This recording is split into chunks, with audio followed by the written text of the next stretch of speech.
Beneath the tangled wires and dense traffic of Lucknow's market districts, life is a constant, grinding negotiation for space and survival.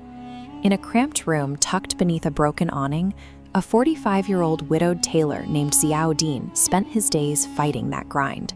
He worked long hours at an aging sewing machine, barely scraping together enough rupees to cover his daily meals and his son Farhan's school tuition.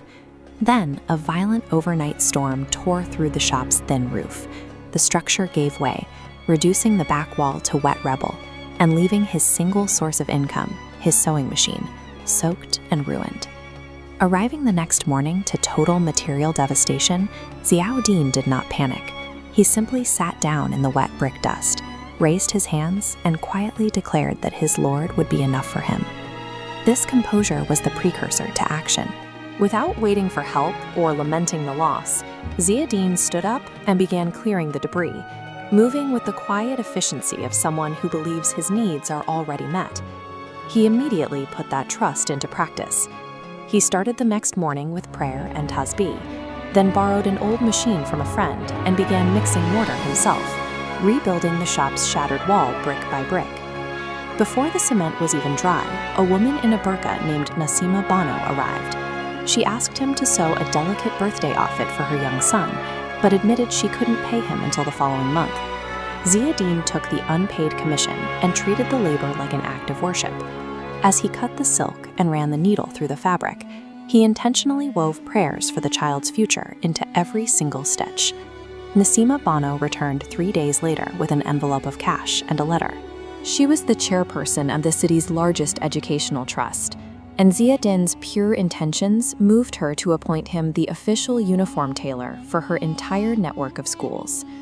By prioritizing the immediate need of a stranger over his own financial recovery, Ziauddin secured a contract that provided his family more security than the shop had seen in a decade.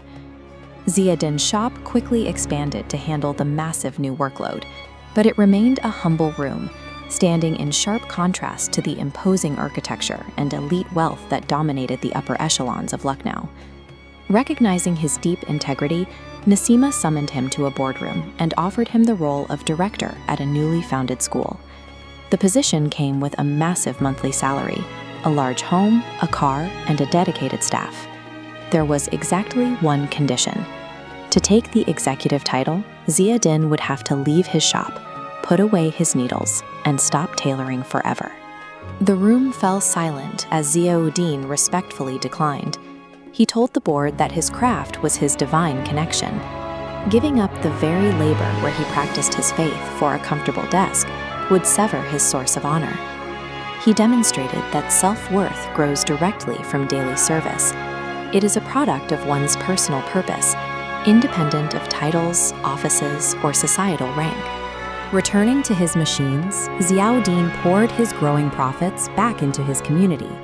The physical space of his commercial tailoring business gradually expanded into a neighborhood sanctuary. It started when he noticed a starving, barefoot orphan staring at his sewing machine. Ziauddin closed up shop, bought the boy a hot meal of lentils and parathas, and brought him home to live with his family. Soon, a permanent langar, a free community kitchen, was established right outside the Shaud store, offering fresh water and hot food to anyone who passed by, no questions asked. The nature of his clientele shifted. People stopped coming exclusively to order garments. Unemployed men, sick mothers, and desperate fathers began flocking to the shop for medical funding, spiritual guidance, and emotional shelter. A physical space dedicated to selfless service functions as a magnet for those in need. Ziauddin's shop became a landmark where the city's poorest and its most influential finally met on equal ground. This reputation eventually reached the top of the social ladder.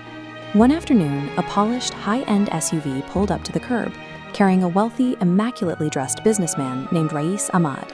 Accustomed to VIP treatment, Rais was stunned when he walked through the door. Ziauddin didn't flinch. He didn't even look up from his needle, telling the billionaire to take a seat like any other patron. Rais confessed he was suffering from deep unrest despite his success.